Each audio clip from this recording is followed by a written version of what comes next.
Olá pessoal, sou o Reverendo Virgílio, bispo da Igreja Episcopal Protestante e também reitor da Comunidade da Reconciliação aqui em Ribeirão Preto.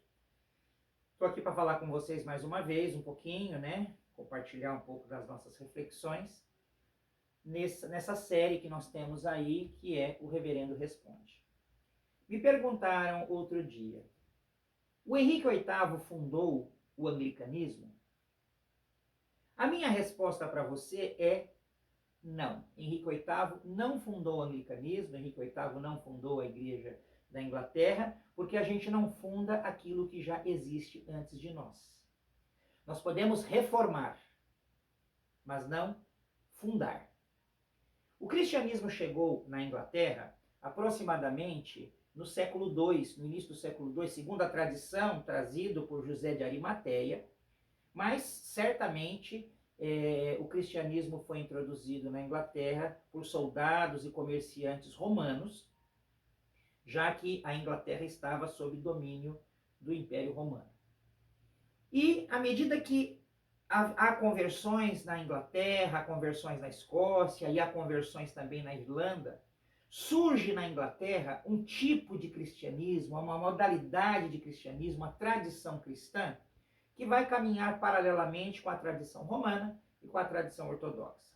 Essa tradição é a tradição celta cristã, que se desenvolve com rito próprio, que se desenvolve com estrutura própria, fazendo com que os abades, por exemplo, tenham mais poder do que os bispos, ao contrário do que acontece no Ocidente. Não havia grandes cidades, então não havia a ideia de se formar dioceses, mas de se formar, assim, o poder da igreja, distribuir-se o poder da igreja em torno dos mosteiros. E nós temos importantes mosteiros, tanto na Irlanda quanto na Escócia. Esse cristianismo sobreviveu separado da Igreja de Roma até o século VII.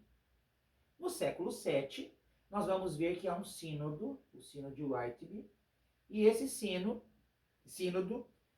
vai reunir a igreja celta com a igreja romana.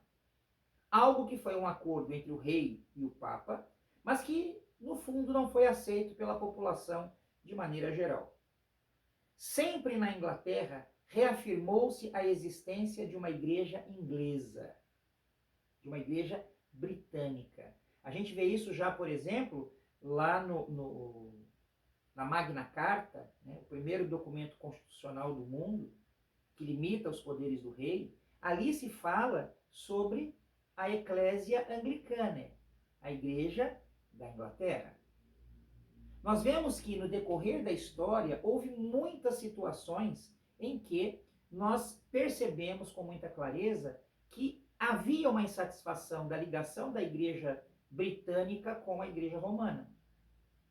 No século XV, no século anterior à Reforma, a estrela matutina da Reforma, John Wycliffe, se contradiz em relação à Igreja Romana, dizendo que muitos dos dogmas, muitas das doutrinas e muitas das práticas da Igreja não deveriam ser aceitas pelos ingleses. Quando nós chegamos no século XVI, nós vamos encontrar a seguinte situação.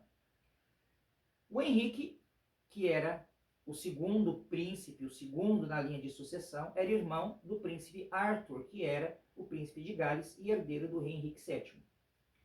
O Arthur se casa com a Catarina de Aragão, num acordo político entre Inglaterra e Espanha, e 20 semanas após o casamento, o Arthur morre. Para manter essa aliança com o reino espanhol, o que o Henrique VII pensou? Vou casar meu filho Henrique, que vai ser posteriormente o Henrique VIII, com a Catarina, a minha nora viúva. Só que esse casamento, segundo as leis da Igreja Católica lá no século XVI, eram proibidos, porque eles, por serem cunhados, eles eram considerados como irmãos, e esse casamento deveria ser considerado como incestuoso.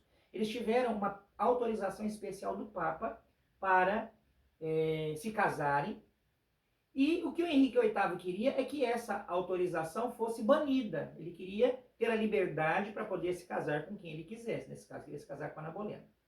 Como o Papa negou, e negou não por ser católico, ele negou por medo do Carlos V, o imperador do Sacro Império Romano Germânico, que era sobrinho da Catarina de Aragão, então o Henrique VIII resolveu, né, na onda nacionalista, humanista e reformista que havia na Europa, o Henrique VIII então resolveu separar a Igreja da Inglaterra da Igreja de Roma. Então Henrique VIII não fundou a Igreja da Inglaterra. Henrique VIII separou a Igreja da Inglaterra da Igreja de Roma, devolvendo-lhe a autonomia que ela tinha antes da reunião lá do século VII, do concílio do sínodo de Whitby. Então a gente tem que pensar que a Igreja da Inglaterra é uma igreja autônoma, separada. Henrique VIII, portanto, não fundou essa igreja. Ok? No próximo vídeo eu vou continuar falando sobre essa história e vou falar um pouco sobre a reforma e o quanto a reforma influenciou a Igreja da Inglaterra. Tá certo? Um beijo para vocês e até o próximo vídeo.